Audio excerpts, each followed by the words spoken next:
Over the past 2 decades, Rafael Nadal has established himself as one of the greatest athletes of all time. For those who have watched, listened to, and followed his career, they know of his ultra-competitiveness and massive success in the sport of tennis.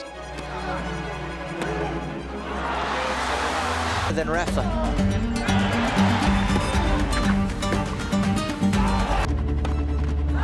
There's a new man at the head of men's tennis. Rafael Nadal. And it's the fact that he wins. The gladiator. Or you watch. Nadal showed coming in, changed the way he plays on faster courts. So Nadal has a second US. Well, it's a fair! Number 6, a 17. Nadal is the champion.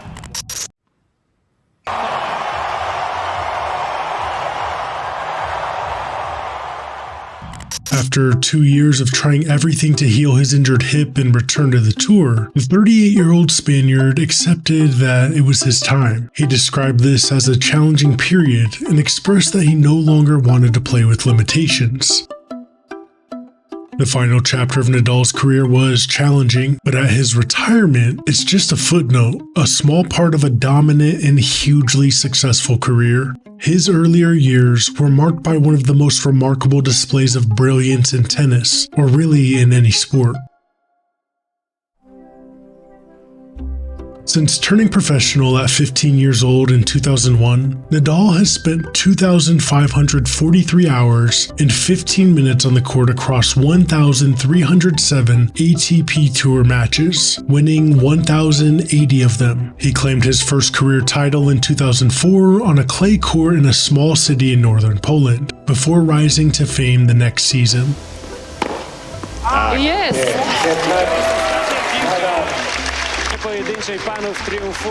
In 2005, Rafa entered the world's top 10, maintaining his position for a record 912 consecutive weeks. He went on to win 91 more ATP Tour titles, including 22 Grand Slams, 14 at the French Open, 4 at the US Open, and 2 each at Wimbledon and the Australian Open, along with 2 Olympic golds. The US Open was the most elusive, but when he triumphed in New York in 2010, he became the youngest man in the Open era to achieve the career Grand Slam, and with Olympic singles gold from Beijing 2008 already in his collection, that US Open win also completed a career golden Grand Slam. This achievement is shared by only 4 other players: Steffi Graf, Andre Agassi, Serena Williams, and Novak Djokovic. He truly had a brilliant career. For Nadal, however, there will always be the question of what might have been. Throughout his career, he missed 15 major tournaments due to injury or illness. In contrast, Roger Federer missed 6, while Djokovic has only missed 1 in the last 79 Grand Slams because of injury. Now, the question arises, where does Nadal rank among the big 3? Let's take a look. Roger and Rafa faced each other 40 times in a rivalry spanning over 15 years. A 17-year-old Nadal won their first match in 2004. He's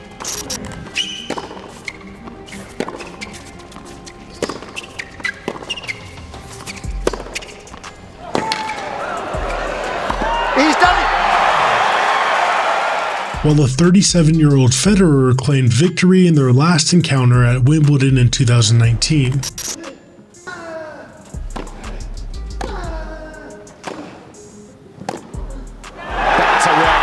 What a contest. Roger Federer, Wimbledon final.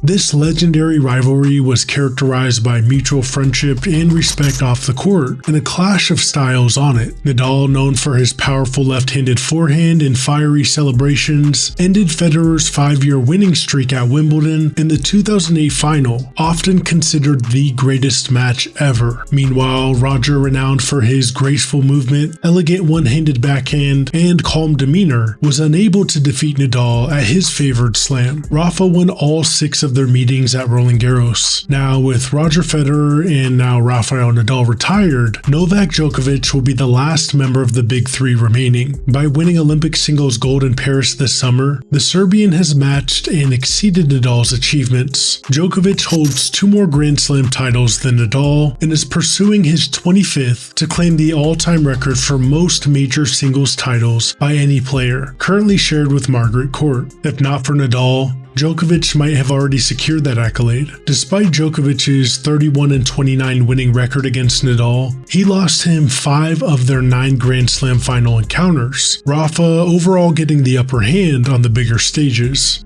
Now let's be clear, no player in tennis history is as closely associated with a surface as Nadal is with clay, and no one has dominated a tournament like he did at the French Open. Only 3 players have defeated Nadal at Roland Garros: Robin Soderling in 2009, Novak Djokovic in 2015 and 21, and Alexander Zverev earlier this year. Nicknamed the King of Clay, he triumphed 14 times in 19 appearances, winning 112 out of 116 matches, with only 3 going to 5 sets. Rafa was so dominant at Roland Garros that he won the title 4 times, 2008, 10, 17, and 20, without dropping a single set. He was also never pushed to 5 sets in a final. Before his loss to Zverev in May, Nadal had never lost 2 consecutive matches on clay. From 2005 to 2007, he achieved an incredible 81-match unbeaten streak on the surface. Now, Nadal retires with 1 notable title missing from his collection, the ATP Finals. Despite competing in 11 editions of the season-ending championships, he never lifted the trophy. Still winning 21 of his 39 matches, he did however reach the final twice, in 2010 and 13, losing to Federer and Djokovic respectively. Djokovic holds a record 7 titles while Federer claims 6. Nadal is also behind Djokovic in ATP Master 1000 titles, the level below Grand Slams. He won 36 titles but never triumphed in Miami and Paris, while Djokovic has won each of the 9 Masters 1000 tournaments at least twice. Competing during the era of the Big Three impacts the greatest of all time debate in tennis. Nadal, of course, likely would have won more than 22 Grand Slams if not for contemporaries Djokovic and Federer, and vice versa. Djokovic and Federer, along with Pete Sampras, Ivan Lendl, and Jimmy Connors, each spent more time at number 1 than Nadal. While he is undoubtedly the best clay court player ever, Nadal ranks 5th for the most ATP titles and trails his long-term rival Novak Djokovic in Grand Slam victories. Here's the thing, when discussing the Big Three, it's easy to focus on their immense individual achievements, yet what's truly astonishing is that they accomplished all their accolades while competing against each other, leading to some incredible what-ifs. Nadal retires with the 2nd most men's slam titles, yet he lost 4 of them to Federer and 4 to Djokovic. He also lost twice to Djokovic in slam semifinals that Djokovic went on to win.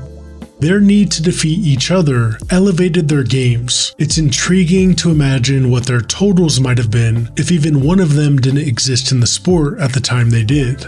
These what-ifs make their actual accomplishments even more astounding. How did Nadal win 92% of clay matches over 20 years during the Djokovic era? How did he defeat perhaps the greatest grass court player in the best grass court match ever? It seems really impossible for him to win 22 slams while sharing the stage with the other 2. What's most remarkable about the Big Three is that they accomplished what they did, competing against the greatest of all time, that being each other. Thanks for watching Sports Pantheon.